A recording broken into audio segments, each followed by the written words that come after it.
Você sabe o que fazer para despertar no seu filho ou aluno o gosto pela leitura? Esse é o nosso assunto de hoje. Nós estamos no segundo bloco do Educação. E no intervalo isso aqui pega fogo, vocês não têm noção. Assim, a gente começa a falar. Suzana disse que queria muito falar sobre a experiência dela com os netos. Conta um pouco, Suzana. Eu quis falar sobre os netos, porque a minha experiência com as filhas não resultou em... Eu tinha muito o que fazer, eu dava aulas dia e noite, eu sempre dei aulas, muitas aulas, e eu não tinha tempo, muitas vezes, para sentar como eu gostava. Mesmo assim, uma delas hoje trabalha com marketing de livros. Olha, né? Que legal.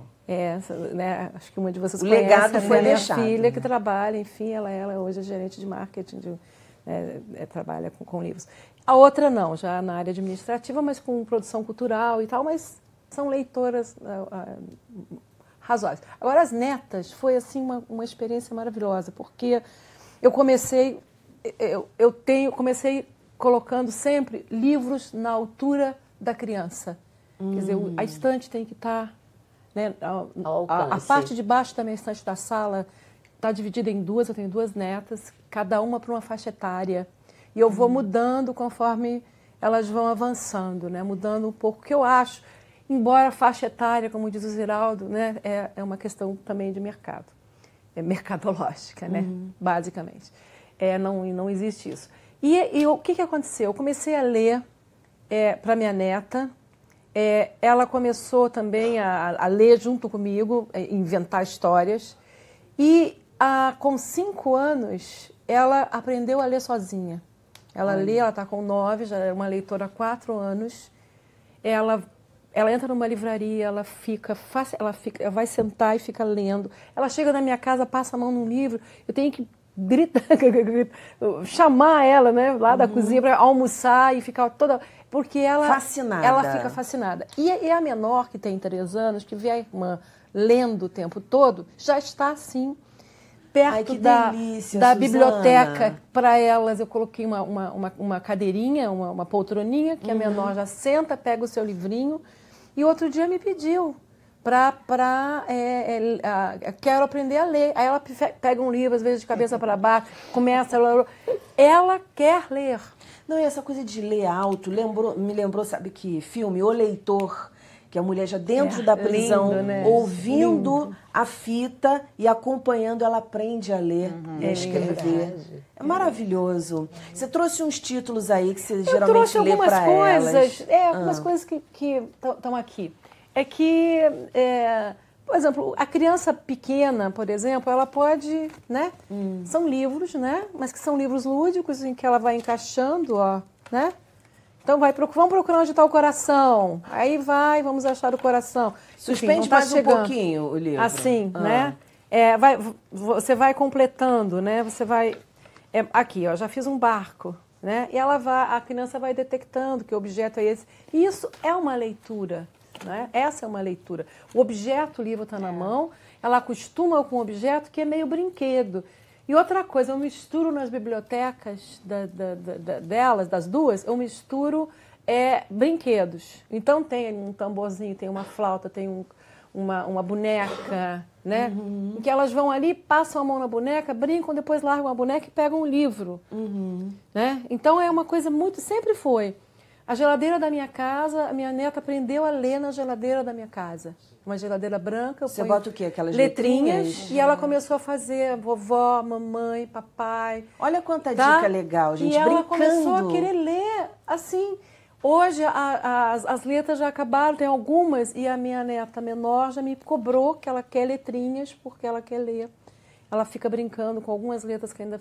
É uma coisa que eu estou devendo a ela. Faz pouco tempo que ela...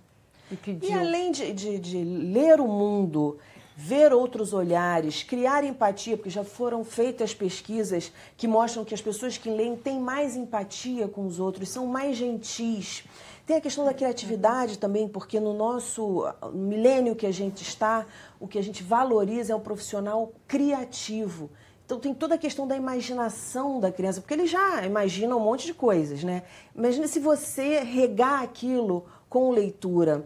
A Cristina tem a experiência lá com o Monteiro Lobato. Conta essa história, então, Cristina. Eu tinha na minha família um primo da minha mãe que, como a Suzana, como a Ana, era assim, apaixonado por leitura. Ele era um aviador, mas sempre acreditou muito na leitura.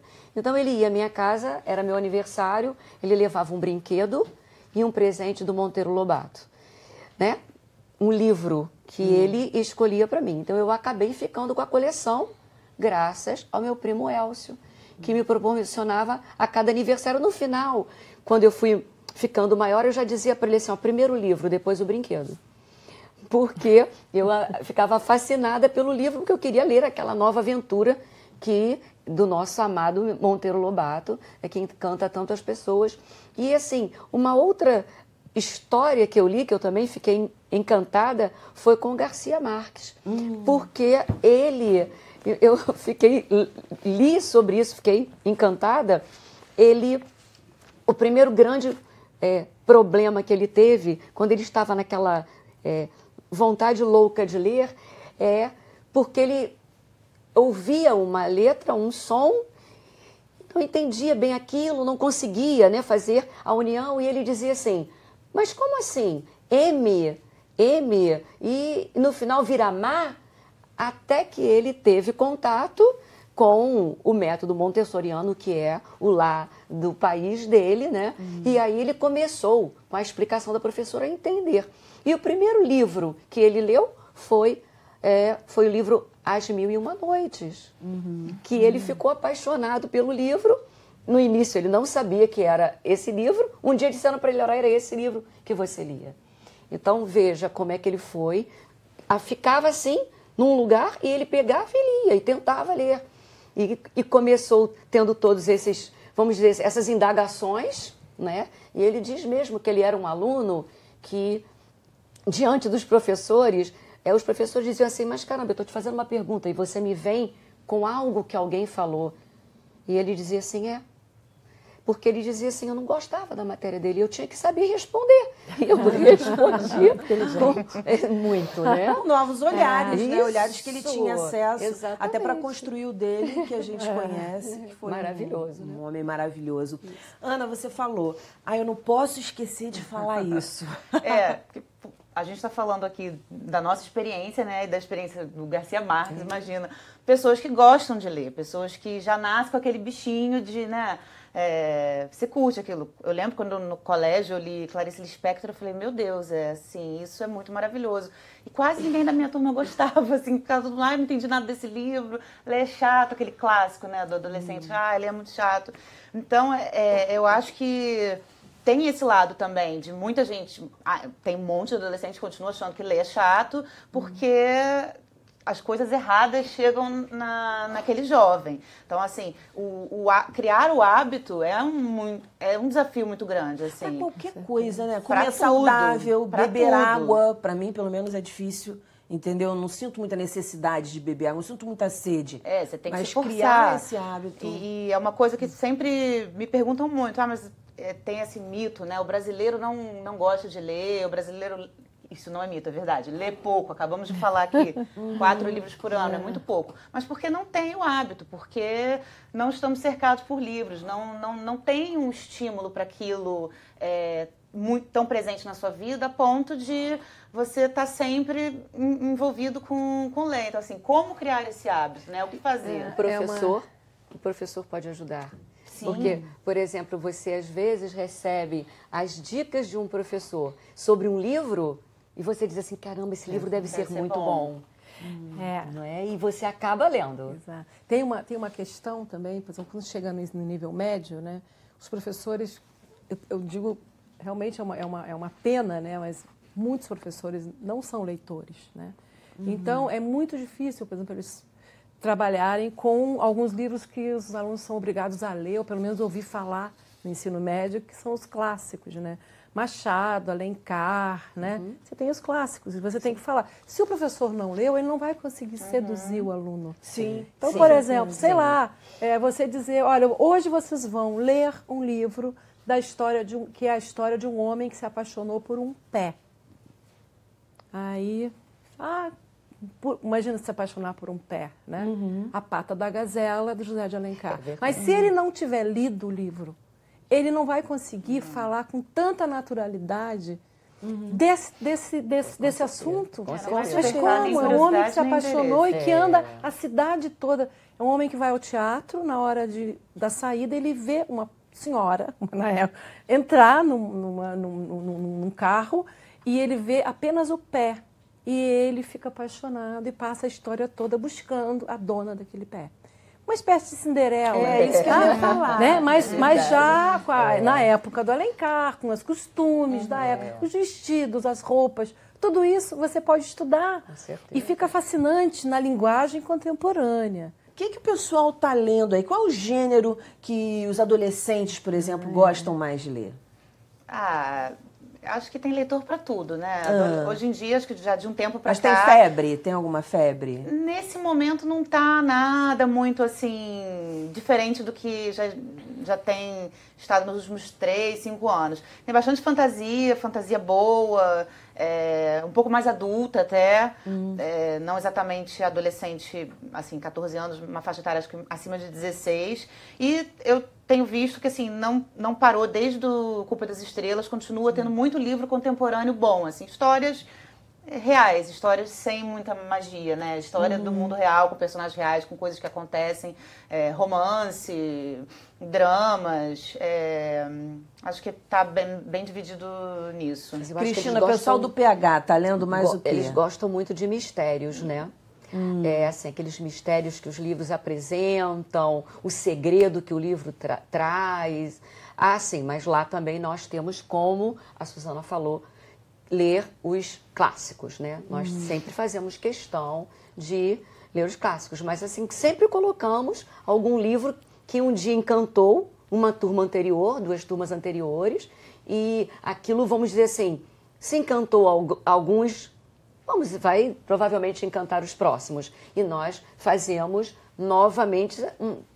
Sim, é importante conhecer os clássicos. Sim, tem que temperar, né? Tem que temperar. O tempero é a alma do negócio. Isso aí. Suzana, pessoal que vai lá para o Estação das Letras procurando escrever, querendo aprender, procura mais que tipo de gênero? Bom, um detalhe é que muita gente gosta de escrever. Às vezes escrever é uma consequência de ler muito, mas nem sempre. A pessoa às vezes acha que pode escrever sem ler. Né? Então tem uma parte né, que acaba chegando lá e começa a perceber que precisa ler, então começa a ler mais. Eles leem mais romances e contos, né? Depende do que a pessoa procura, né? Se ela procura poesia, de repente ela começa, se ela não lê poesia, a partir de então ela passa a ler. Ou ela procura porque já é uma leitora, né?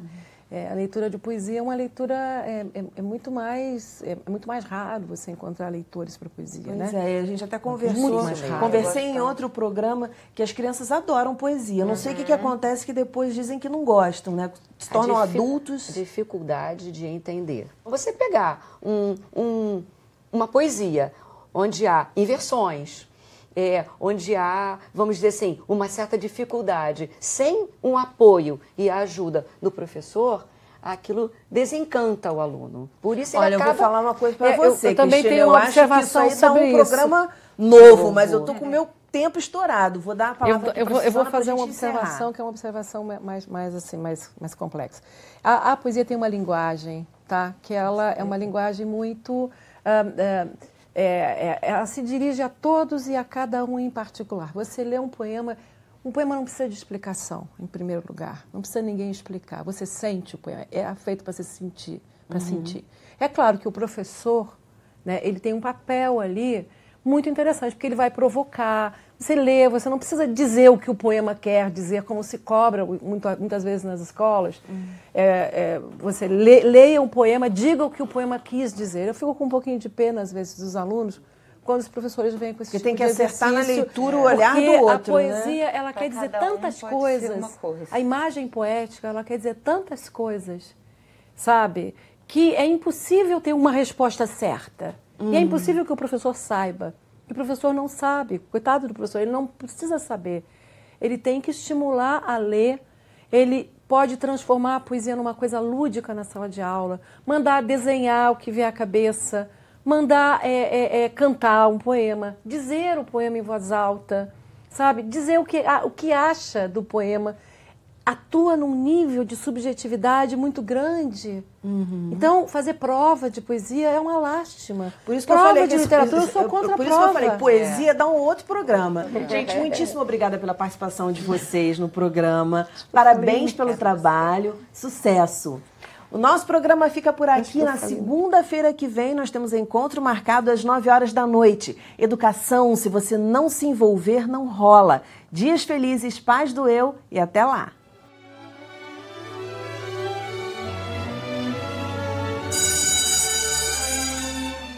Quando alguma traquinagem de criança ele fazia, com medo de represália, na fazenda se escondia, no celeiro ou no curral, passava a noite e dormia. E se o frio apertasse, uma tática ele tinha. Deitava junto aos carneiros e ali mesmo se mantinha. Junto aos animais passava uma noite mais quentinha. O menino era levado, mas todo mundo sabia que respeitava os mais velhos e esbanjava alegria. E assim passava a infância bem divertida e sadia.